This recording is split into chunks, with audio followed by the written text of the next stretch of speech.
Alder Scott Punzo, Ward 17. Alder Charles Decker, Ward 9.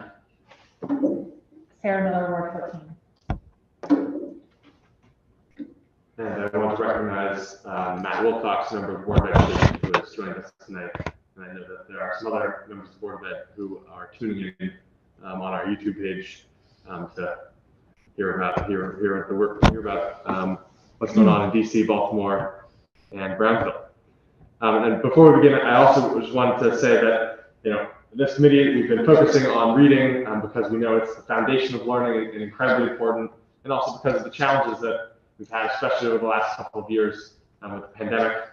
And we're working closely with our district and the Board of Education on this issue. And we talked with Superintendent Dr. Tracy a few months ago, and she suggested that it would be helpful to hear from districts that are similar to ours. We know, here in New Haven, we face a lot of challenges in our school district, and there are other communities that face somewhat similar challenges all over the country. We wanted to hear from some of them about what they're doing, and what's working and not working there, and maybe there are some lessons that we could take and apply here in New Haven to help our kids and families and teachers succeed. So we are starting with Brownsville, I think. So if our great presenters from Brownsville, Texas, want to take it away. Good evening. How are y'all today? My name is Dolores Cisneros Emerson, and I was born and raised here in Brownsville, Texas. Maria Gonzalez, and I also am from Brownsville, Texas. Is there a way we can share our PowerPoint, or how would you like us to do that? Let's see. I'll make you a co-host so you can share your screen. The green button.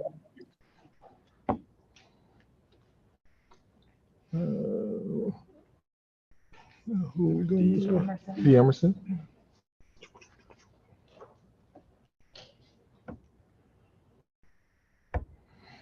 Just D. Emerson, or Yes. who else? D. Emerson. Okay, perfect. Go ahead and share your screen. And I think maybe. Thank you. Thanks, sir. Hopefully you see it now. We do. Wonderful. Okay, bottom. Yeah. There we go. So we can start out with our journey of literacy. My name is Dolores Cisneros Emerson, and we already met Ms. Gonzalez. I am the elementary administrator for curriculum and instruction here in the Brownsville Independent School District.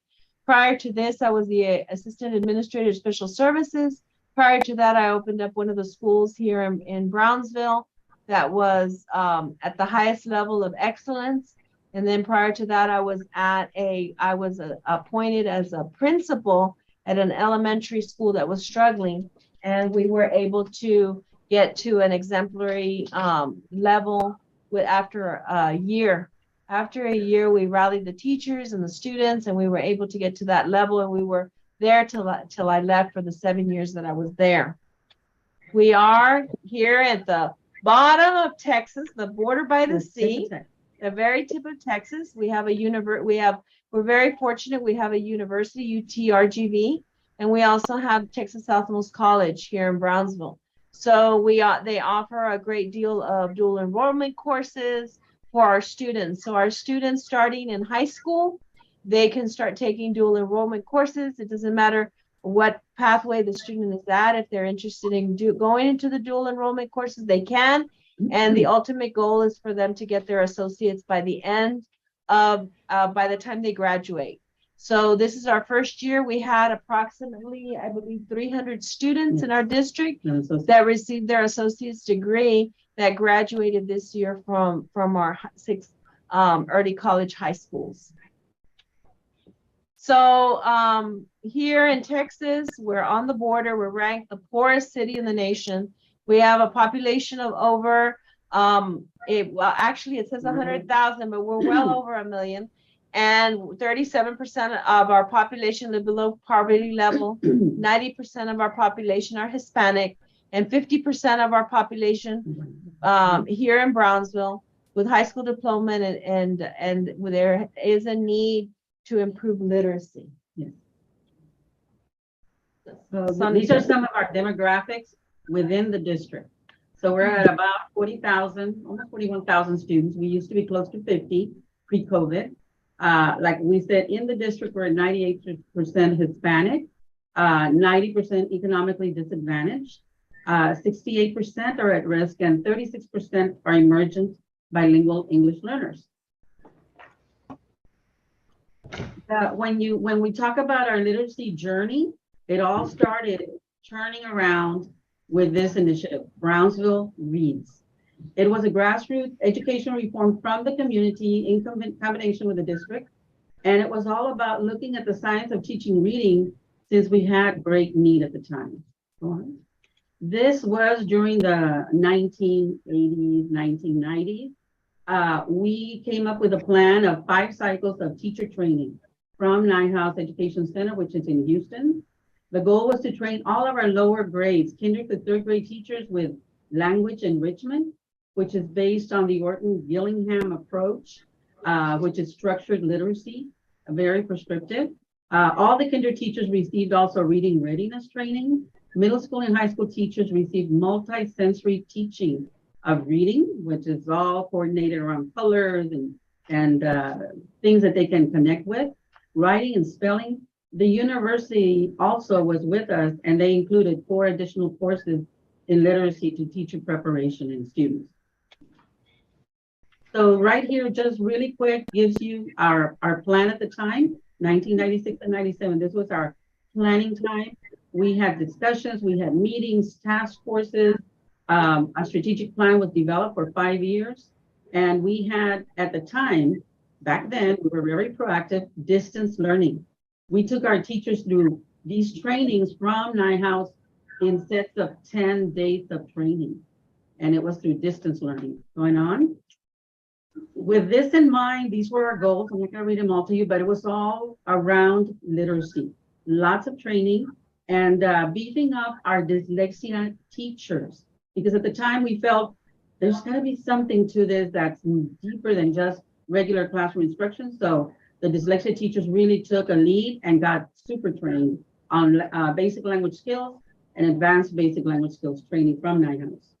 It was all around that. But at the time, our governor was George Bush.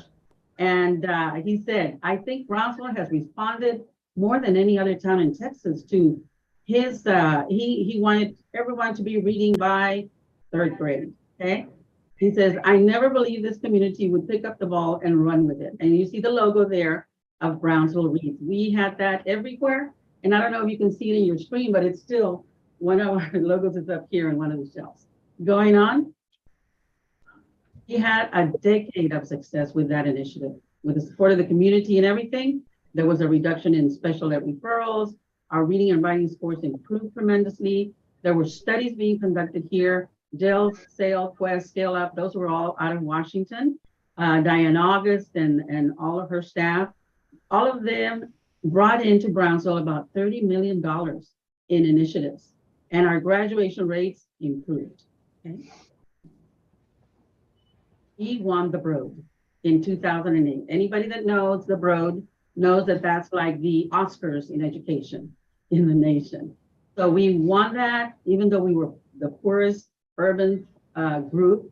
They only look at districts that are 100% and above in their populations and in need. And 94% of our kids were eligible for free and reduced lunch. One thing that our superintendent was asked when he went up to New York, he said, we have a question for you. How do you address the needs of the Hispanic population in a district your size? And he simply said, we are Hispanic, the majority of our kids. It is our reality. We have to find a way to teach them. And at that point, we were doing super well. We won the road. So here's some of our star results. I'm going to hand it over. So COVID hit, and it hit us hard, you know. And so you're going to see in the next few slides, you know, that our scores were already in 3rd grade math and then 3rd grade literacy. This is district wide. They were at that high level that we were, you know, at 85%. Reading grades, we were at 79 approaches, 45 meets, and 25 masters. This was in 2019.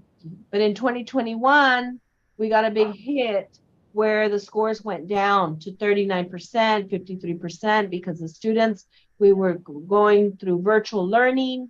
Some of the students at the, that first year, we struggled on getting resources to them. Not only that, the laptops, the iPads, the being able to get connectivity was an issue for us. So it really set us back. And then last year, we started opening up little by little, started getting our kids back, but we still didn't have 100% of our testers testing last year. In third grade reading, only 72% of our students tested. In fourth grade, the same thing, only 67% of our students tested. And you could see the huge drop from an 83% in reading all the way down to a 54%. We went from our MEETS level from 50 to 25 and our masters from 23 to 10%. It was devastating when we got our scores back last year. In fifth grade again, we went from a 92 in math to a 58, and then in reading from an 83 to a 70. And if you see, even in MEETS, 54 to 38 in reading, from 27 to 23, it was devastating. And then in science, it really hit us hard. We went from an 84 to a 46, but we only had 60% of the students that actually came into test. So what did we do? So we went back, we got high school 45 came in, accelerated learning. We also received ESSER funding. And so in the 45, we started doing our accelerated learning for those students that failed. A minimum requirement of 30 hours was mandated in order for them to receive some type of accelerated instruction after school, during the day, but they could not be pulled out of PE, they could not be pulled out of core, they could not be pulled out of art classes or music classes. So then we provided targeted instruction, and we also here in our district, we don't close our doors till after 5 p.m. So any student, any parent that wants their students to stay for extended day, they can stay at any of the elementary schools till 5 p.m. So school ends at 3:15, but students may stay until 5 o'clock. In some schools, because of a grant that we received, it could even go up to 6 o'clock at night. So during that time, we take advantage and provide supplementary instruction to the students at that time with our teachers. So another thing that we found that's successful for our district is we provide a lot of professional development. So if you see in our department, this is just a snapshot, not even the full. It was a total number of workshops per month. And if you look at June, July, and August, that's just a snippet. That hasn't even, we're just in the summer months. Just our curriculum department did 179 professional development activities. And we constantly doing them throughout the year. We're pulling out teachers. We're also coming back and doing the night house. We did the kinder readiness training for all of our teachers using the ESSER funding. And this year, this summer, we're doing the night house 5-day training for first grade teachers. We received a grant from, I believe it was the federal government or state for through dyslexia, that they're going to train all the teachers in 2nd through 5th grade using language enrichment in order for the science of teaching reading. So that is our next project with our district. Our schedule, of course, is probably the same as what you all see. It's 8 to 3:15, middle school 7:40 to 2:15. And, when we're starting, we put this out. We also try to recruit students as early as possible. So starting in December, January, we're already putting out that we're pre-registering our students. One thing that we do here in Brownsville is we have had an all-day 4-year-old program for at least 20 years. It's not a half-day program. And for the last, I would say 10 years, we have had pre-K for all our students. They don't have to come for pre-K 4. They don't have to qualify under income. So we do a some students that we do not get any ADA funding for at all. In addressing the early childhood foundation piece, we also have been expanding the 3-year-old programs. So pre-K 3 has been in the past only a half day, and that's been in place for a long time, and only at certain schools. Within the past 5 years, we've been expanding it, and now it's available at all 34 sites, all 34 elementaries, and it is full day pre-K 3. Seeing the gaps that our students have and so forth, we offered that. We also are in collaboration at 8 of the sites with Head Start. So that's another big push that I really recommend highly. The Head Starts collaborate with us. They are in our schools. They have a classroom in there. They stay also till 5:30, so it's very convenient for those parents that work. So collaborating with outside organizations is key. Having task forces with our university, with daycares, all of those to beef up the enrollment and work on that foundation of early childhood. So we also looked at our daily schedule. So we've had it for many years that we want at least 45 minutes to an hour and a half of a block of ELAR. We want to make sure that reading is uninterrupted. So we do have a good amount of chunks of time for reading and ensure that we have acceleration already put into the block of as we go through. We ensure that in our block that accelerated instruction is occurring for all our students in small groups. So, and we also talk about departmentalization, where we have 90 minutes of uninterrupted time for each of the content areas in order for a good amount of reading time there for our students. It is mandated here in our district that they do have a 90-minute block. Any other program can be interrupted in between for lunch or PE or a thing, but reading has to be uninterrupted.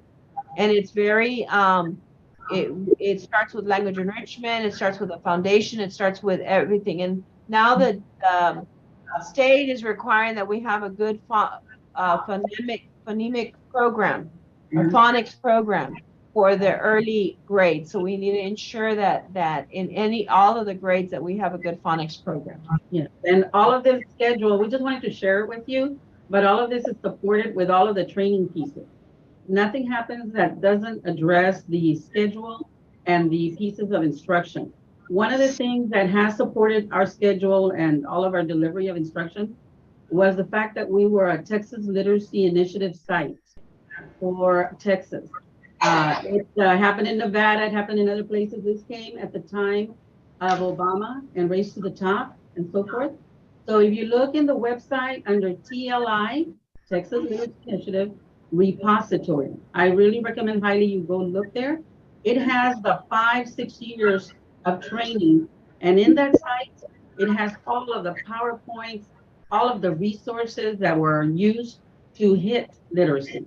Highly recommended. The next slide that you see, like the next 2 or 3 slides, we just wanted to share with you all some of the key pieces that support our instruction. So you see the reading readiness that we mentioned several times. You see the language enrichment out of NIHOuse. We believe in sustaining, and that's been sustained, like we were saying, since the 1990s. Multisensory grammar, the Hegarty, which focuses on fluency. Without fluency, you're going to have problems with comprehension. So we definitely focus on that, and phonemic awareness is the foundation there. Next, Lolita, you might want to talk about. So we did a lot of other trainings. We try to focus on what it is that the district needed. So we brought in, of course, trainings on Talk and Think Reading, on Writing Academy. We purchased different programs that we're currently looking to see what worked, what didn't work, because it may have to change due to the changing in the testing. So we also brought in Writable so that the students can write and all of that information and extensions. We looked at different software. We did not buy the IXL, we purchased other ones, but we did a lot of trainings with S3 trainings, with vocabulary training, effective questioning training, and we trained our teachers on all of these. So we have used S3 for many years in training the teachers. So because it's all that higher order level questioning, and we do it in science, we do it for math, we do it for all the areas. Also, in our website, if you go, and we encourage you to go hunt through our website because it has numerous resources. We have a literacy plan. It's connected to our grading policy. It's connected to our parent-student handbook, and it outlines for every single grade the focuses for each of the grades. This literacy plan is board approved, and also it is connected to our district improvement plan, which I'm sure all of you have district improvement plans. But if you look through our district improvement plan, again, it emphasizes the focus on literacy and the key resources and the expectations that we are to have.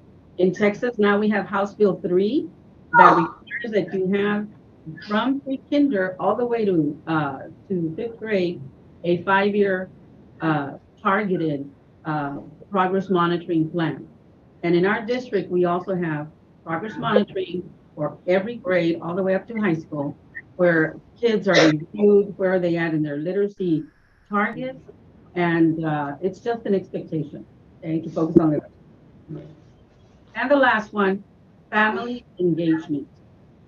Nothing will work if you don't have buy-in from your stakeholders. And in BISD, we strongly believe that if the family is not involved, in fact, they are the first teachers. If the family is not involved, you will not have buy-in to your initiatives. We train parents. We have every campus has a parent center. We have parent representatives that come to superintendents' roundtables. Everything that you can imagine is happening for family engagement. And in Texas, it is a requirement that you have family engagement activities, but ours are not just activities, they are trainings for them. Every campus is represented here. So one last thing I did want to talk about is that in our district, we're very big on progress monitoring our students. So from pre-K 3 all the way up, we do have progress monitoring at the beginning, middle, and end of the year. And then in between, we also progress monitor the students depending on where they landed, every 2 to 3 weeks, just to measure growth. We also do district benchmarks, 2 district benchmarks that are shared district-wide, and we share them with all of the leadership. And any school that is a targeted school, a team that includes the assessment department, the curriculum department, and the specialists, because there are 13 specialists in this department just for the core content areas, that they go and they visit the schools to see what it is that the schools need and how we can assist. And even then, that core group also goes and does, the deputy superintendent also attends that meeting. We also then do walkthroughs of classrooms and make suggestions of what we saw. And we look at different focused areas, such as listening, speaking, a print-rich environment, writing, the rigor, the questioning, student engagement is also very big. So without further ado, if there's any questions, please feel free. All right, thank you so much. Do we have any members of the committee who have any questions? I have a question. Alder Miller. Thank you, Mr. Chair. I wonder if you could talk briefly about the prize that you won and what exactly it was for. And I know Brownsville is a national research site. Maybe you could talk a little bit about what that is, if it's connected, and sort of what you think makes Brownsville stand out from other districts, in addition to what you've already shared. Yes. So the Broad Award is for the 100 top urban districts in the nation. And so we got that award in 2008, and you could hear us yelling down the hallways. We were so excited. What it meant, the Broad Award, was that our kids were going to get scholarships, hundreds of scholarships. Lots of money was poured into here. And what it meant is that our best practices were showing a growth in our rates of success. And we had a lot of districts coming to visit our classrooms. What were we doing with our Hispanic students? And also training for our teachers. It provided a lot of training. And it was just such an honor to know that our efforts in addressing literacy with our students was being recognized. All of our campuses strive and struggle like everybody else, but we believe that being very focused on sustainability of what your trainings are is what makes it work. And we didn't mention names, but there is a person in our community, Elsa Cardenas Hagan, who is on the national places dyslexia advocate in Texas. She's in the national reading panel, or the one that looks at all of the TEKS and looks at all of the this requirement for the phonemic awareness and phonics programs. And in fact, she's one of the writers of the Texas primary reading inventory in Spanish. Her program is kind of modeled like the Nye House. And that I can tell you, I've been with the district 44 years. Okay, I'll let that sink in. Yes. And I've seen numerous superintendents and different initiatives, but they all have been around the whole idea of sustainability, and that implementation is non-negotiable if we have invested in training that aligns to the best practices. In fact, I was bilingual director for 9 years. And during that time, we got that Road Award. And also during that time, our bilingual program, which is a transitional model. At this time, I cannot say that it's a dual language model. It's a transitional model, but it was done with such consistency and fidelity that program during those years was recognized at the TA level under their best practices clearinghouse, because it showed our fifth graders showing improvement and in both math and reading. So all of our stats show improvement, show progress. I do want to say one thing is that even though the COVID slide happened to us, we are in an upward trend Already. that we expect to be an A district again this year. We are in the cusp right now between 89, 90, 91, 92, but we are holding our breath and we are getting our scores back.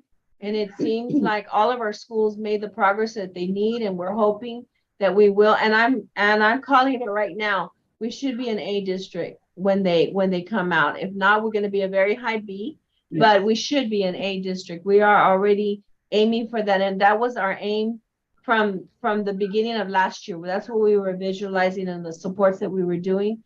That every principal came up with a plan. They presented it to all the curriculum people. They presented to everybody and what roadmap they were going to use in order to get to their goal. We're a very data-driven, data-informed, and acting on the data type of district. Somebody mentioned that why are we a research site? It started with Brownsville Reads. That's why we shared that with you. It has to be a community effort. And once that happened, we had Louisa Motes, we had David Francis here, and some of you that know these names, they came, they worked with our kids, they studied what were we doing that was working, and we continue to be. And get awarded grants because where else do you find a population like this? Already in Texas, the Hispanic population is above 51%. We're already the majority minority. And in the nation, we're the fastest growing group.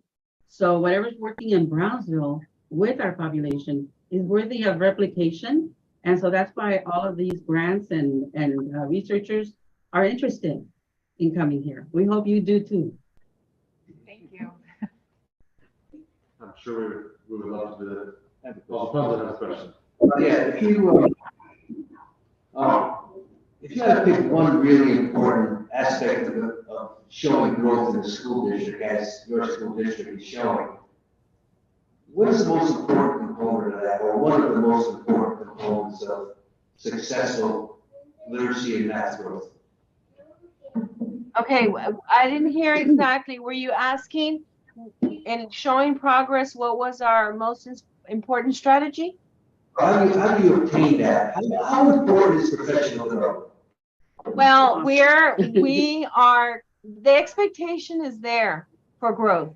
You know, we are our community and we want the best for our community. I was born and raised here. Maria was born and raised. And basically, the majority of the people that work here in our district are from here, but we love our district. I love my kids, and I believe so much in our district that I brought my children here to this district and they graduated from high school from our BISD. I'm very grateful for everything that's been done, but it's a commitment and working together with the teachers, the administration, and having an end goal. What is the goal at the end that you want? And in order to get that end goal, what do we need to do? And you work backwards. What professional development needs to be done?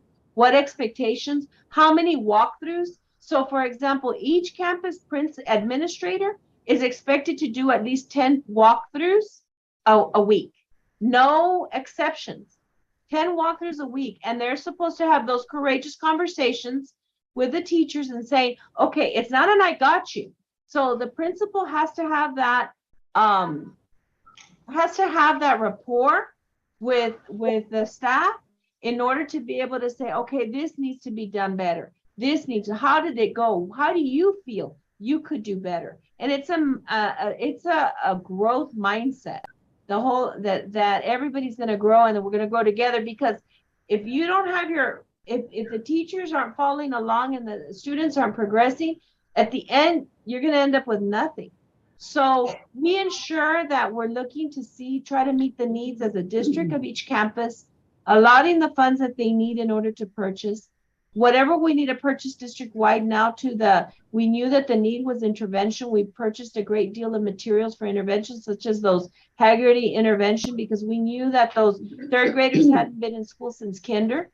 Those intervention pieces, so that way they could be used in the classroom, and make sure that there's intervention time in the classroom, and then also provide the professional development they need. Part of the professional development, what we call professional development too, is the fact that every teacher, every campus has a structure set up for support. The teachers, of course, you have your grade chairpersons, or we call them lead teachers, whatever it is that you call them, within each grade. They come in and they meet with the specialists on a consistent basis, especially the first semester. The first semester, we have maintenance meetings. How are we doing? Are we looking at this data, the beginning of your assessment, middle of year? How is that working? Because by the second semester, the goose is cooked. We also have a universal curriculum. Yes. For pre-K3, our frameworks all the way on to high school. And our frameworks are detailed with intervention pieces, with links, with videos, with the ELPs, how to work with students that are bilingual students. And we ensure that our frameworks are compliant with the state TEKS, which are, I believe that you all are probably Common Core. Am I correct? Which is very close to the RTEKS. Right. And it's not very, very, very different. And so we ensure that our frameworks and our scope and sequence aligns with the TEKS, and we ensure that we also spiral those TEKS, and we look at, as we progress monitor the students, we ensure that that spiraling instruction is done so that the students grasp the information. And we follow the gradual release model of instruction. So that's communicated over and over. We also have the resources in English and Spanish for that support and for that parent and the home connection. So everything, of course, technology with COVID just took a huge growth. Lots of supports there also for parents too. And so the expectation, I oversaw professional development also for our district for 6 years. And if it's gonna be you're gonna pull out that teacher and it's approved by your district improvement council, the expectation is implementation. Don't expect it if you don't inspect it, you know? So all the trainings are monitored. Thank you very much. Thank you. Thank you, Alfonso. And I have one last question, and then maybe we'll move on to our friends in Baltimore. You mentioned best practices around literacy, and you mentioned the phrase structured literacy, which we know is a buzzword that gets thrown around. We were interested in, how you've been thinking about your literacy curriculum, what those best practices are, and the impact you've seen in your community. The best practices are all about the science of teaching reading. And right now, for example, in our state, all teachers in the lower grades are having to do reading academies. If you all Google that, you will see all of the models for the structured literacy, which is all focused around listening, speaking, reading, and writing, but detailing specifically what are those key strategies under each. And I can tell you that the foundation of all of those starts with phonological awareness. And where does that begin? In pre-kinder, you know, and fine-tuning the little kid's ear to listening, and then the speaking part. So all of it comes from there. Numerous graphics are there that help the teacher understand how are you building a foundation in reading by doing these pieces, which includes syntax and fluency and morphemes. And I mean, we could talk forever about all of those pieces, but it's the whole communication expectation of you're learning this. This is the best practice. Expectation is that you implement, because the ones that are going to benefit are going to be the kids. They're here for the opportunity to learn. Without reading, you're impacting all of the other core areas of math and science, and it's all interdisciplinary. They all must read in order to work in science, social studies, and everything. So every teacher understands that they are also a reading teacher, that their content area has a language, and yes, they have concepts that they need to learn. But without that language piece, you know, it's gonna be a struggle. So best practices are all centered around that. Definitely, we can send you all sorts of handouts and things that we have available through like I told you, the Texas Literacy Initiative grant has all of the best practices in that repository for 5 years. So, and they're available to you. PowerPoints, handouts, everything is in there. I hope I answered your question. You did. Thank you so much for presenting to us today, and it's very exciting to hear about all the great work and success you're having down in Brownsville. We hope we'll get to visit someday, and then maybe you'll come visit us here in New Haven sometime. And thank you again. To maybe a round of applause for our friends from Brownsville. Congratulations to all of you for this initiative and for taking the lead in literacy for your area. Thank you. All right, I think, well, first I want to recognize our majority leader, Alderman. Thank you for joining us. And now we're going to move on to our friends in Baltimore. I think Heather is going to be speaking with us. Thank you. And if it's okay with everyone, is it all right if I also share a very brief presentation? I think it'll just help give you a good visual through our coaching program. Yes, definitely. To figure out how to make you the co-host. Hold on.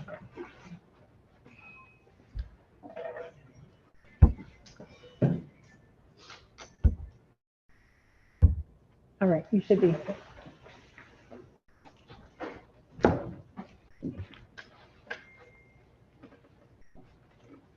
Everyone's able to see my screen? Yes, thank you. Okay, great. Thank you. So I'll move as quickly as I possibly can. So first of all, thank you for the opportunity to share. And while I feel like we've done a lot of great work in Baltimore City, attempting to realize the science of reading and all that it can do for our students, I think one of the things that we've done that this year we're really excited, just from our preliminary look at the data, is beginning to show great things, is the work of our early literacy team, which I am fortunate enough to lead. So our grounding principles are really just this idea, as my colleagues just shared, that reading is the foundation of everything. And the science of reading tells us that, yes, we have to understand word acquisition skills and decoding skills, as well as language comprehension skills. But really, if students can't grasp the words on the page, they're going to struggle with everything else. So these are really the grounding principles that our team uses. Just that idea, again, that neuroscience tells us that students are cognitively capable of reading, but they need that sufficient direct instruction. So that really, again, grounds all the work that we do. So much so that we actually share where in the brain reading happens, really trying to give teachers a good understanding that you all are going to be diagnosticians, especially when we are thinking about assessments, in helping to understand what's happening with your students and how do you help them grow. So we have instructional resources just like everyone else does. And I borrowed the phrase curriculum casualties from my friend Mitchell Brookins, who works with a dynamic partner that we have called Leading Educators. And essentially that's, you know, you can get all of the curricular materials in the world, but if teachers don't know what to do with them, then it really doesn't benefit the teachers, and it definitely does not benefit the students. The same thing with implementation casualties. So we work with another dynamic partner, LETTERS, which stands for the Language Essentials for Teachers of Reading and Spelling. They do a wonderful job of curriculum agnostic information to help teachers, again, understand how students learn to read. But sometimes you would see teachers get great ideas, go back into their classrooms, and you wouldn't necessarily see clean application of those things. So what can we do to really help them in a strategic way to apply these principles? So our strategy with the development of our team was really kind of fourfold. So focusing first on foundational skills lessons, but grounded in our curriculum materials, professional learning standards based coaching, data analysis cycles for intervention, as well as enrichment lessons for our students, and professional development around curriculum materials, assessments, as well as principles. So next, the plan was to utilize that coaching cycle to support our teachers with coaching that shows them how to use the assessments to really unpack and understand, again, from a diagnostic perspective, what is going on with your students so that you can better prepare and equip them. And finally, we worked in conjunction with, we have lots of acronyms in our district, but essentially, these CLN ACLs are like network coaches that work with a group of schools. And we would work with them as well as principals, and APFs are the literacy coaches within schools to really think around how do we actually support teacher performance to enhance student performance. So we have a team. I'm the coordinator. We have 3 folks who are school facing. They only work with schools. And we have 1 person who supports one of those networks of schools, but she also does other district supports as needed. And our support services are in the form of professional development sessions, which I'll share a little bit about on the next slide. Coaching cycles, including observation and feedback, specifically focused on foundational skills lessons, as well as co-planning and co-teaching with our teachers. And we would use data analysis meetings of a specific tool that I developed called targeted assistance plans that really give teachers a strategic way to implement small group activities. So our development sessions, the 4 that we have currently available, and I think, again, my colleagues from Texas mentioned developing a growth mindset. So helping teachers understand that it's not just about how you perceive learning, but how your students perceive learning so that everyone can be on the same page. Understanding more about not only the science of reading, but also the science of learning. The foundational standards as they are found in the Common Core, because we are still using Common Core based standards in Maryland. And then really looking at our curricular materials. So Heggerty, foundations, and thinking through small group and data analysis. The small group focus that I mentioned, utilizing the TAP plans, again, is grounded in the science of reading. So we're looking at their Dibbles assessments. Dibbles is the assessment that we use in our entire district, and really breaking that down because the skills are presented in Dibbles based upon the lowest foundational skills all the way up to their maze assessment, which measures comprehension. So having them really dig down deep to understand what their students' needs are so they can essentially start at the bottom and work their students up. We speak in reading or speak of reading in terms similar to math. So the way that you have to know how to add and subtract before you multiply and divide. Again, as my colleagues mentioned, we know that students have to understand phonemic awareness and letter recognition and phonics before they are able to master comprehension skills. It's also grounded in the science of learning because we're actually giving them application time for them to interleave their practice, to space their practice, because research has shown that these types of practices actually help students retain information better. And we use this cycle in order to help our teachers reinforce the things that they taught during whole group and small group. So these are just two examples. This is not district-wide data, but from two teachers who actually were working with us and received really good explicit coaching this year. Both of them started with the majority of their classes well below, if you look at the class summary from the beginning of the year. This particular teacher here has a large amount of students who are English language learners, and this teacher here, she did not have students who were English language learners, but she is in a school that has a very high population of students, for example, who receive free and reduced meals. So even though the student sample population is not really large, this is different from what we have seen in terms of growth over the course of school years in the past. So of course, this was our first full year back after the COVID pandemic, but we were still so excited to see that with that intensive coaching, so the teachers received the professional development, they received the data analysis, but we really felt like that coming in and working with them several times a week to see how they're implementing practices to really help them be very, very strategic. I mean, down to the letter sounds, strategic, that given their students' needs. So these are, again, it's not a large data sample, but it does show you the growth that we're seeing and what we're looking forward to, because we'll be working with the same schools again next year, is if those students were able to sustain the things that their teachers did with them this year.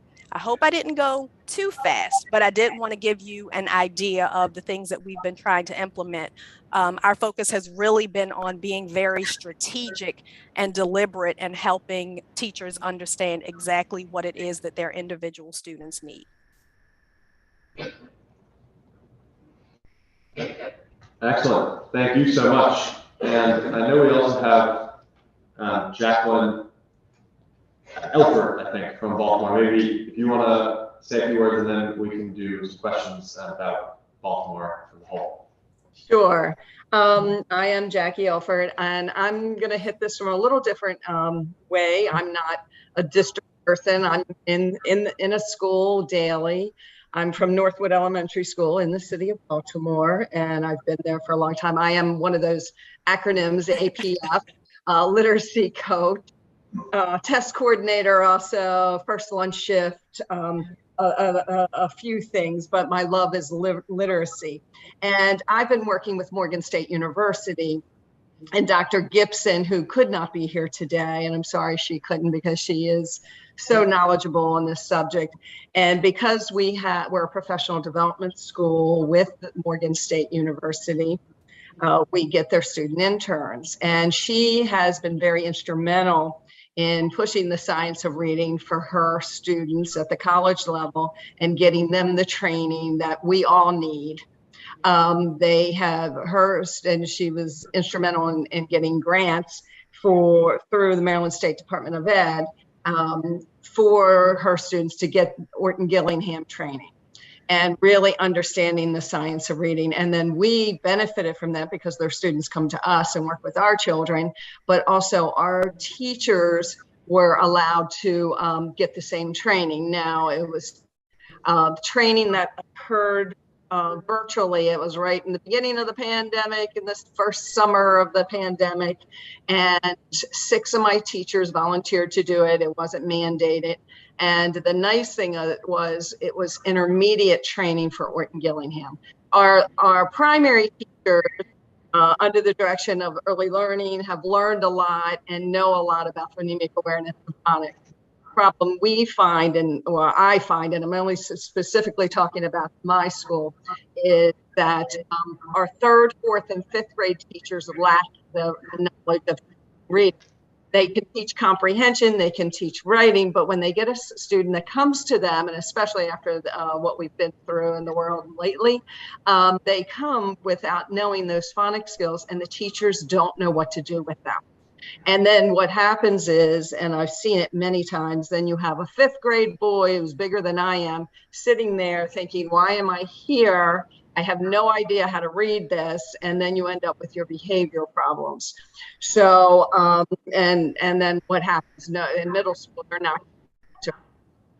So I had the 6 intermediate teachers who got the Orton Gillingham training, and then they tutored virtually. Unfortunate, they tutored 5 students after school just to get the practice down, just to get, not just the professional development, now let's work it. And then they had some feedback from the company that the grant funded for the Orton Gillingham part of this. And now what I do, and I don't have the data, I don't have a beautiful PowerPoint. I do know Dr. Gibson has data, and I can tell you because I took the training, but I only tutored 1 student because I wasn't really part of it, but I wanted to practice it because I wanted to support my teachers.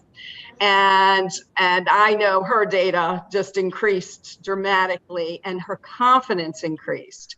What I see now, my teachers that did get trained work in small group. I'll walk into a room and they're doing Orton Gillingham in small group, and the students are more confident. They're feeling better about themselves. They're finally understanding, why do I double this letter when I add a suffix, or why don't I? For the older grades, they're learning Latin bases. So it's increasing their vocabulary. But I think we have to remember as educators, and because I'm there supporting the teachers, I'm not evaluating. We have to also educate our principals and our district people, because this type of program, and I know it works, I believe in this, is that it is prescriptive and diagnostic. And you're not going to come in and see someone on page 42 teaching the same thing. That is not what we want. We want teachers that understand what students need and meet their needs. Don't teach them the same thing they already know. Let's move on. Let's teach them what they need and then move. And I think everyone has to know that, because I find my teachers, they're hiding their teaching because they're like, I know this child needs this. So, but you have to give them the training and then the follow up with the professional development, not just 1-day workshops. You have to have that support in place. And then I'm going to leave you with this, 2 things. I wrote down, we talked about it, I heard the phonemic awareness and the Haggerty. I'm very excited because this is our first year of doing Haggerty in person. We did it virtually. And what I'm seeing in classroom, I know it's going to pay off. It is going to pay off big time. When you go into a kindergarten classroom and they can tell you what the medial sound is, and if you were a teacher of primary grades, you're like, wow, when kindergartners can do that. So I'm really excited about that, the push of phonemic awareness in the younger grades. And then the last thing is, I've been teaching probably 38, 39 years, something like that. But something still haunts me about teaching reading. I didn't have this great training until I was out of the classroom. And I still remember a parent conference, and a boy was having issues with reading. And I'm doing the best I can with what I had, with the curriculum I had, with knowledge I had. And I still remember telling that parent, don't worry, he's a boy, he's immature. And that haunts me to this day, thinking, did he ever learn to read? I didn't know what to do with him. So we really have to push this with our teachers and getting them to understand the science of reading, which they didn't get in college. So that's it. Thanks. Thank you. All right, do we have any questions from members of the committee? I have one. Oh, no. Thank you, Mr. Chair. It sounds like there was sort of a change process that happened, that it used to do things a different way and you've been moving. I don't know if Heather, you could just talk a little bit about what that change process has been, what prompted it and what it's been like. Well, I think part of it for me was a little bit personal because I went through some things with my own children who are students in Baltimore City schools, and not negative things, but just some personal learning difficulties that they experienced that prompted me to go on a personal journey to learn more. And I think that was right about the time where the buzz around the science of reading was beginning to become more popular. And so I did a little more investigating, and as I was also digging deeper into our Dibbles assessment data and just kind of trying different things out with teachers, and we started to experience success, I pushed that out into a coaching program in my specific network. But what I would say, I think it really started with was a larger mindset across the district of shifting to, people talk about HQIM, or high quality instructional materials, but just getting everyone on board in the district. We have a very transient population in our district, so having us all using the same resources so that wherever students go, they're getting access to the same information and material, even if there may be some very slight variation. So I think it was sort of that process that took us to the next step of how do we go from, okay, now everyone has all of the things, to really understanding how do we use them effectively so that they will be beneficial for all students. And I would really say that that was probably the greatest shift in the change process, was going from just a broad understanding of the usage of items to how do we really begin to tailor it to the needs of specific students. And that has been a bit of a trial and error process over the past, I would say, 4 years. And I feel like this year we're finally getting it right. Thank you. Any other questions from members of the committee? I don't see any more questions, so thank you so much, Ms. Bowles and Ms. Alford, for all you do in Baltimore, and for speaking with us today. It was great to hear about all your work and the success you're having in Baltimore. Thank you. A round of applause for our friends in Baltimore.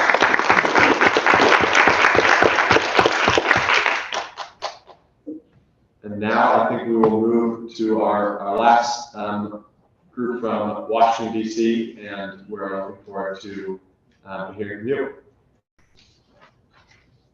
Hi, I'm Sarah Van Belsen. I'm at American University in Washington, D.C. We do have a few slides that we thought we could share briefly to sort of tell you a little bit of our story and what we've been doing. I do want to thank Heather and Jacqueline and the folks from Brownsville for sort of setting up. We're doing a lot of the same things here in DC, supporting teacher learning, and I'm really committing to the work in terms of building the infrastructure. So I'm really happy to have the chance to talk to you all about what we're doing.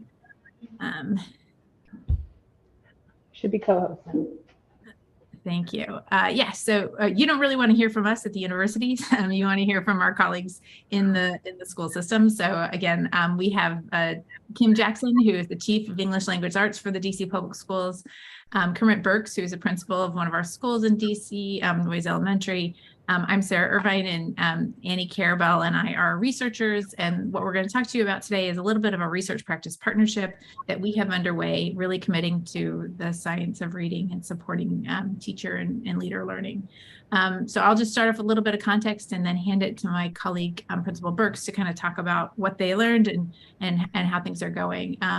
If you don't know, the DC Public Schools is the largest LEA in Washington, DC. There are a number of other charter LEAs here. DC PS serves over 51,000 students, serving pre-K 3 to 12. The school district, and particularly the schools we work with, are 70 to 80% Black African American, 15% Latinx, and 5 to 15% white. Noyes Elementary, our principal here from Noyes, works at a school, and he will tell you more about Noyes. It's a pre-K to 5 setting. Just in terms of our timeline, we started to work together under the auspices of a state education agency grant in the spring of 2020. COVID hit, and so we did all of this work in the 2021 school year, as all of you did, virtually. We ran a summer institute, which we will, my colleague Annie will tell you about that, and our coaching program. We ran a program for instructional aides, and we also are doing quite a bit with needs-based small group projects, which we call was what DC calls MST or RCI work. This past school year, we expanded to all of the cluster 1 schools. So the DC public schools are organized by cluster, and there are 10 schools in cluster 1, all serving an audience of students, if you know DC, on the other side of the Anacostia River. And then this year, this coming year, Chief Jackson will talk to you about what's coming up down the road. Like Texas, like Baltimore, we have a comprehensive literacy plan. We have a state law supporting all of this work and sort of pushing some of this work forward. But again, a lot of it was organic. Principal Burks, over to you. Thank you so much, Sarah. Good evening. My name is My name is Kermit Burks. I'm principal at Noyes Elementary School. This is I've been here for 7 years total, 2 years as assistant principal, and the past 5 years as the principal. So I'll talk a little bit about how we got involved with this. So we found that we were making progress in math, and relatively good progress in math, but we were not making as much progress in reading. And in reading, what we found in the early grades that we were leaving a lot of kids in the red. We do use Dibbles to progress monitor, and at the end of the year, in a lot of instances, there was a lot of students that were left in red. And we were just having a really, really tough time moving those students. So when we got an opportunity to work with American University, and I found out a little bit more about them and about that grant, I was excited. And as we began to work with them, we discovered a lot of things that that wasn't aligned to the science of reading. For instance, some of the curriculum material that we had, some of the trainings that we weren't familiar with. And some of the things I've discovered is like a broken record compared to what the other districts talked about. The training that's required from all the way from the top, from the principal, to the level of training that I needed, the training that the retraining that the teachers needed. And also we went into training our instructional aides to make sure that we're all on board around what is this science of reading? How do we align with that? Now we're seeing some changes. And especially, I don't have any data to put up now, but we've seen some great changes in some of our kindergarten classrooms, and what some of that data is looking like. Some of the small groups, we've broken down to a lot of small groups and a lot of interventionists that have been trained in the science of reading. And some of the data that's coming out from those small groups and those interventionist groups is really exciting. So next slide. But the learning was hard. A lot of teachers had to take an assessment of what they were doing, how they have been doing things a certain way for a long, long time.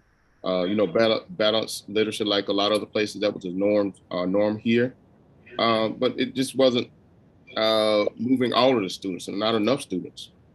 Then we had to take into account for a lot of money that we had spent on some of the curriculum material that didn't align to the science of reading. And that was a hard pill to swallow. That, we spent lots of money on things that's not aligned. Once we came to terms to that, with that, and we came to terms with, like, this is important. It's important for us to learn. I think that's another thing that's been said over and over again, and I would agree with the training, the learning, the investment in the learning for all people, not just a certain amount of teachers to go, but the principal, the leadership team, the teachers, the instructional aides, all those people that can get trained and get someone to monitor and progress monitor what they're doing. So I think that's real important what we talked that most of the other people said earlier.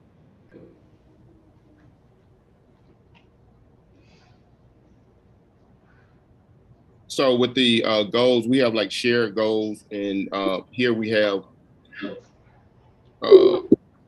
build educational knowledge and reading development and reading instruction, classroom implementation, and equitable access to instruction. So we have things such as the Summer Institute for Teaching and Aides. We have a thing we call the LEAP sessions, and that's just like a professional learning community where we meet weekly. We have an after-school reading clinic where someone that's associated with American University comes out and train our instructional aides.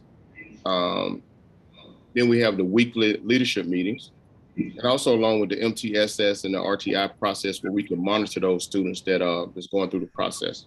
I think that's that slide. So the next slide.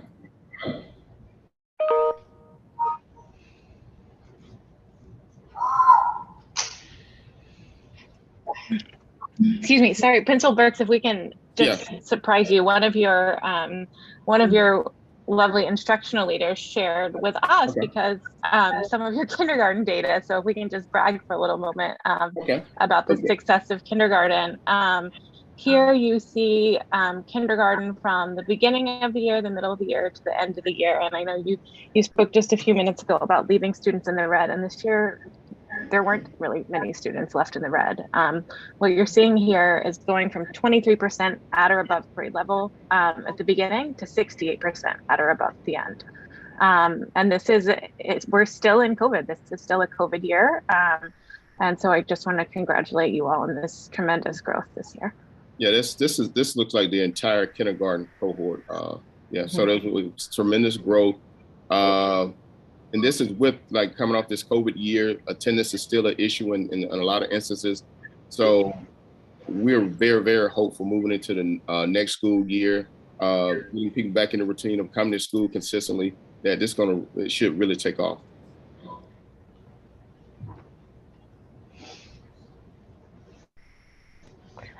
So just to talk a little moment about how the partnership expanded after a wonderful first year, we moved on to continuing to work with Noise, but also working with 9 other schools in Cluster 1. These are some of the most economically disadvantaged areas of Washington. And we had huge support and enthusiasm from the teachers, from the leaders. We had a number of PD sessions throughout the year for teachers as well as for principals.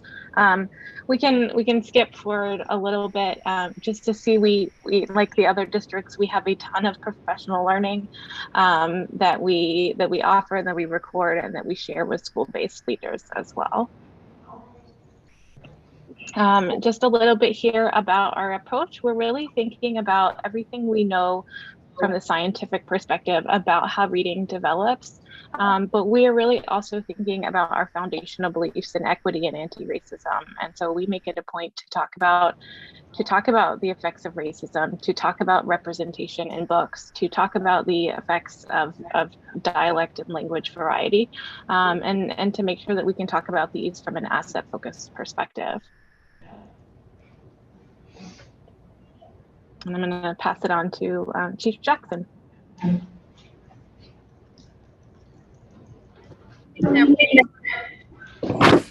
It is a pleasure to be here. I want to start by saying that reading is the work of everyone in the district. So in DCPS, we are collaborating with our Office of Teaching and Learning and to lean into this early literacy work.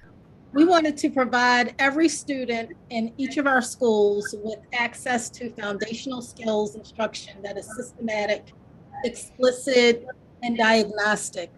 And so Noise has been leading the way for us, and they have a blueprint for us that we are trying to make certain that we expand. So our school leaders and our coaches, we know that they need knowledge of research and evidence-based guidance for instruction and planning to create those enabling conditions for effective implementation. So this summer, we are planning an early literacy institute for all of our school leaders, for all of our coaches. We want to make certain that everyone has the same groundwork. So we know that we have had a soft start with science of reading and that some schools are much further along than other schools, but this is the moment in time where we need to come together to make certain that we are providing the support for all schools so that all of our boys and girls get exactly what they need.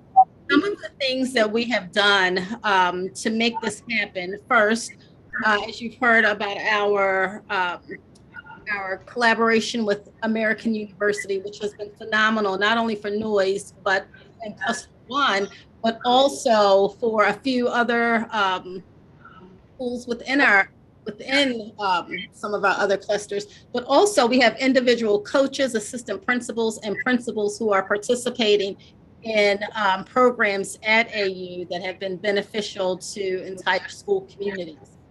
We also started this process by making certain that our instructional superintendents who are principal supervisors are trained in this in science of reading as well, so that they are able to provide the support needed to our school leaders and to our schools. All schools must create an early literacy plan. Those plans are reviewed after BoI and EOI, just to make certain MOI data is given, just to make certain that we are taking incremental steps forward, and so that we can look and see what additional supports we need to provide schools. And we also, I think, as both of the previous two school districts mentioned, parent support and family engagement is absolutely crucial. So we also have sessions with what we call Parent University, and we will be providing parents with supports on how they can help their children with reading. So it is a work in progress. We are at different stages at various schools, but again, we appreciate the support of American University. We appreciate Burks sharing his knowledge and his team with us. And we look forward in Washington, D.C. to seeing even more students become avid readers. Thank you.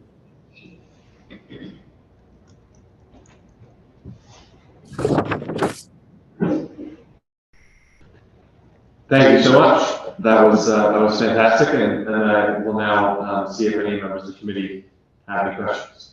And want to recognize Albright, if you want to introduce yourself.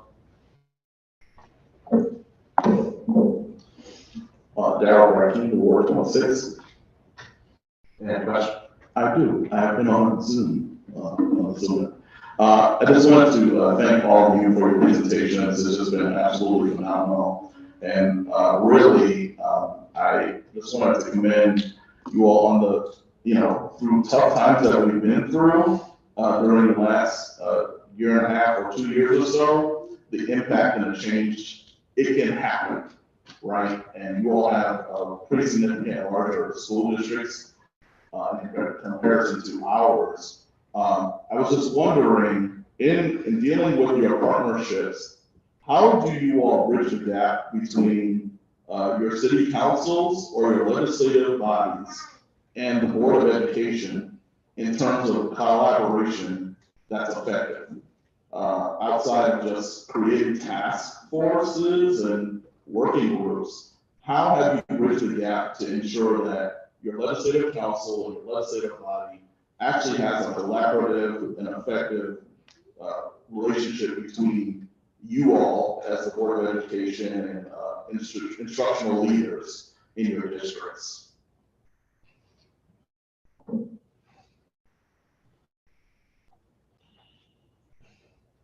Anybody want to take that one? No. Sorry. I'll try to take that one. I mean, we have of offices, the State Superintendent of Education. We have a Board of Education in DC.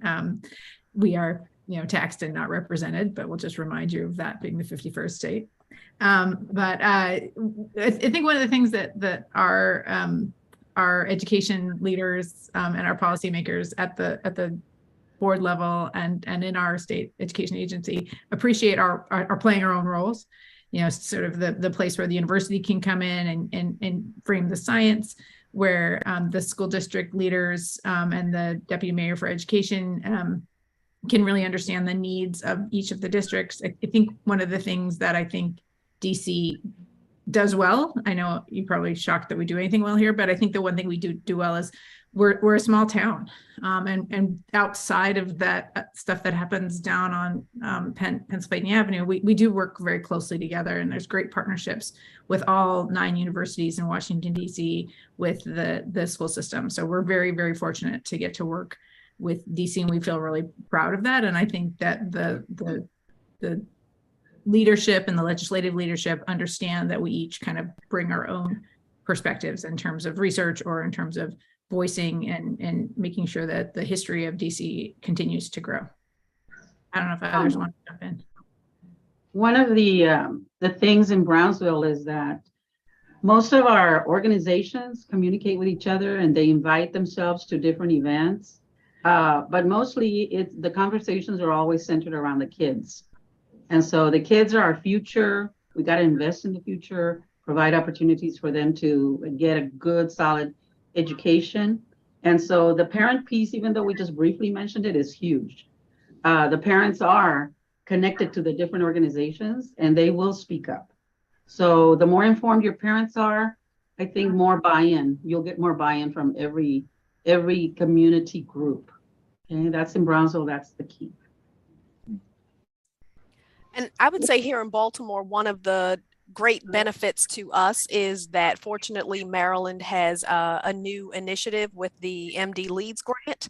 So all of the work that we're doing is already in alignment with the expectations of the State Board of Education. And so that makes it a little more seamless. Of course, everyone has varied positions that they approach the work from, but I think it allows us to be more successful because we're right in line with expectations from the state, and then that makes it a little easier for the Board of Education, for example. Thank you. Good question, Rebecca. Any other questions from members of the committee? Seeing none, I think. Sorry, Alderman. Sorry, thank you, Mr. Chair. For the folks from DC, you mentioned sort of the difficulty of making change. And I wondered if you could just talk about sort of how you work through some of those difficulties.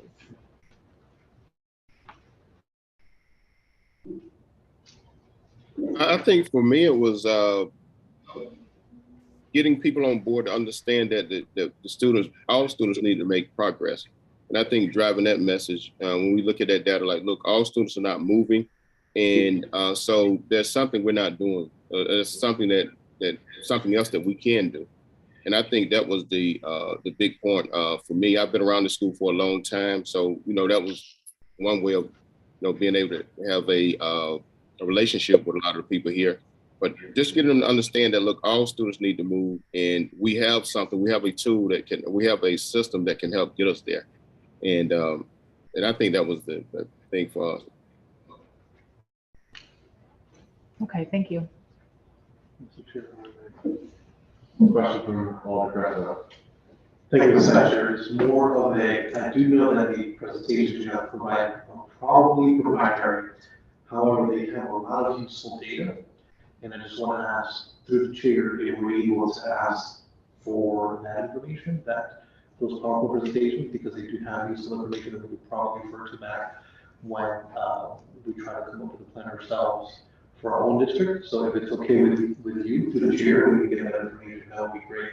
And I just want to express appreciation for I believe it's called the Texas Literacy Initiative Resource Repository. I actually visited earlier in the conversation, and it does have a lot of data and a lot of information. So thank you for your time, and I get back to the chair. Thank you, Mr. Vice Chair. That's a very good idea, and I think we'll definitely try to work with our presenters tonight to get that information and share with the committee and members of the community who are interested. Thank you, Mr. Chair. Any other questions from members of the committee? Seeing none, I think another round of applause is due for all of our. Thank you so much.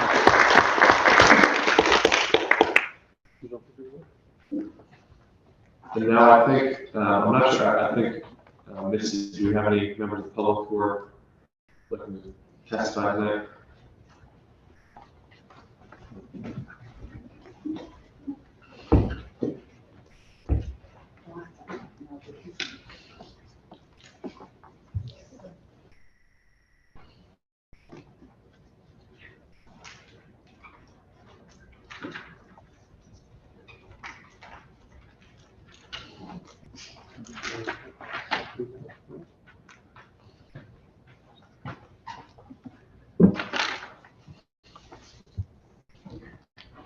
We've got one person interested in testifying.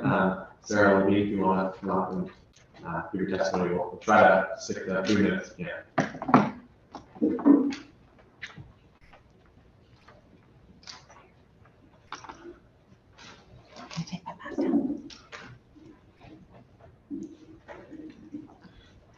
Hi, my name is Sarah Levine, 2094 Temple Street in New Haven. I am a reading specialist at Barnard School in New Haven. And first I want to thank the BoAEducation Committee for putting together this amazing presentation. It was really inspiring. And just for all the work that you've done on education, I think it shows how much you all care about the children in New Haven, and it's really appreciated by people. Also want to thank everyone that presented. As each group went, I was texting my husband, let's move to Brownsville. And the next group, actually, no, we're going to Baltimore, maybe DC. So it was just really wonderful and inspiring to hear the work that all of you were doing. So thank you very much. I just want to quickly say, I speak frequently at Board of Ed meetings and whatnot. And I just want to tell you that I have gotten many emails, calls from other teachers thanking me, telling me how much they appreciate me speaking. But truthfully, they're afraid to speak out because they're afraid of retaliation.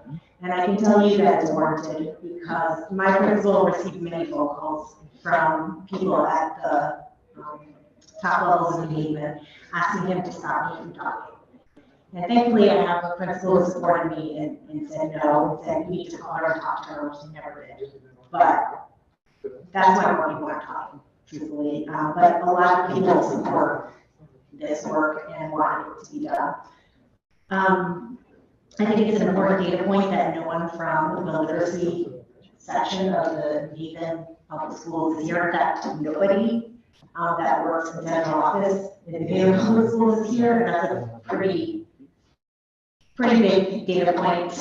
And finally, something I heard from all the schools that was really excellent was about our reading plans. And New Haven doesn't have a plan, as far as I know. I attended the reading symposium thinking that we were going to come up with a plan, but we didn't. The teaching and learning meeting for this month was canceled. I've been to other meetings. I listen to all the board meetings, and there just doesn't seem to be any plan moving forward. We keep being told that they're going to they're doing research, but I'm not really sure what they're researching, and I would just love to see New Haven have a comprehensive plan for how we're going to improve student reading achievement, similar to what these schools are doing. I think it's so critical, and I hope that we can figure out a way to answer the question for how we as a public, as a parent and a teacher, and the board of alders, we can help New Haven do this, because it's really about the kids. Like everybody said, it's about the kids, and our kids are not reading at the levels they're capable of because they're not getting the instruction that they need, because the teachers haven't been taught how to do it. Thank you. Thank you. I think we have one other member of the public wishing to testify. You can come up and give your name and address for the record.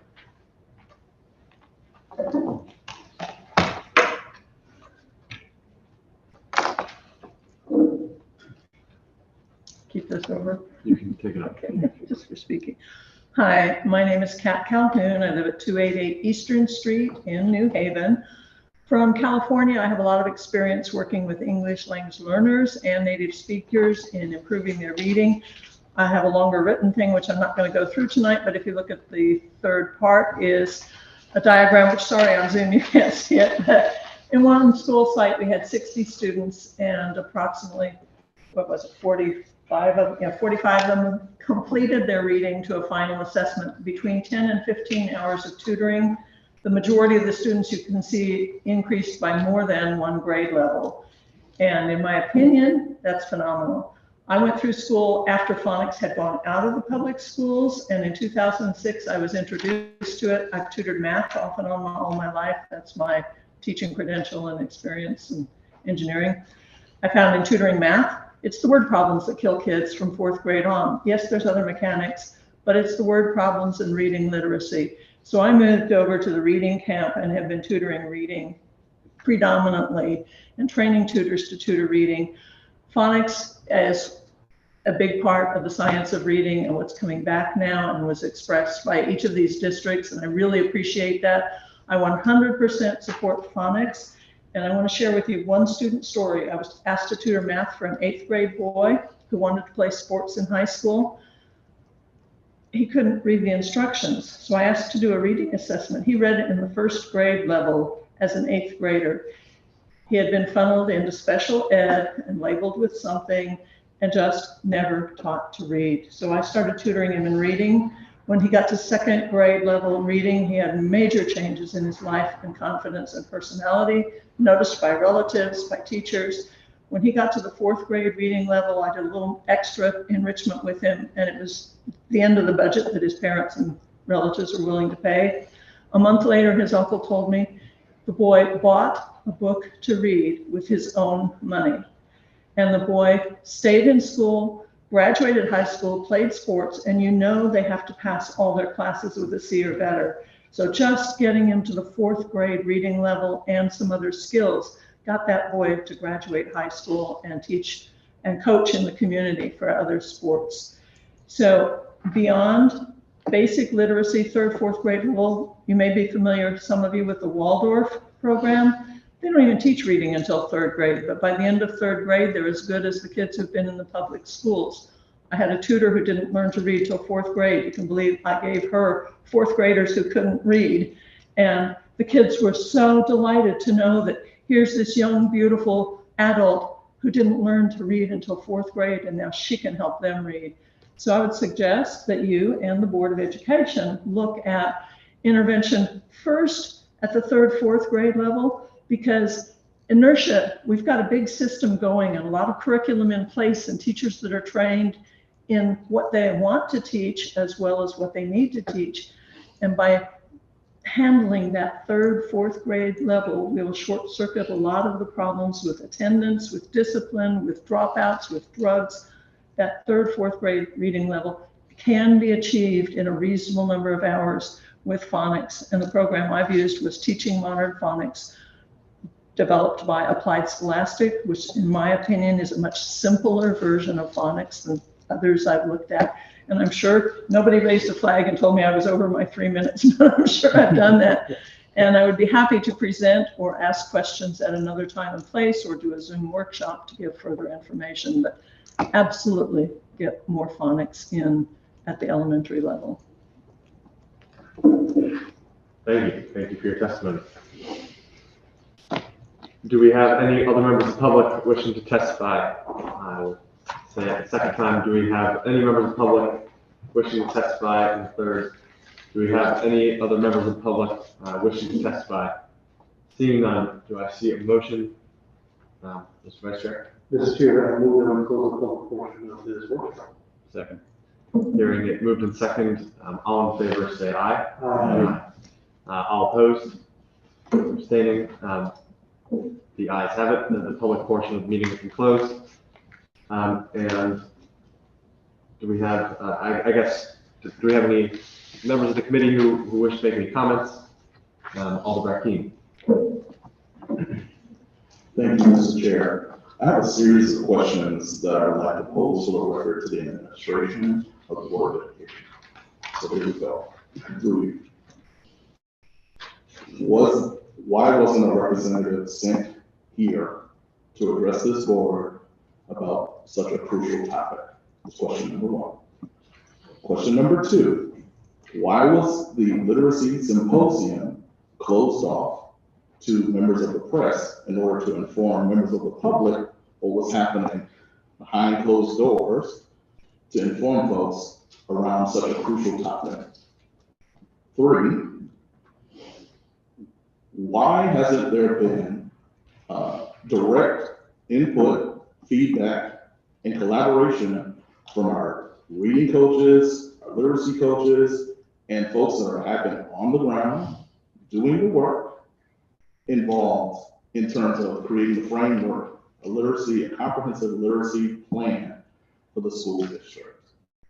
Next, the incorporation of phonics. Amen. Amen.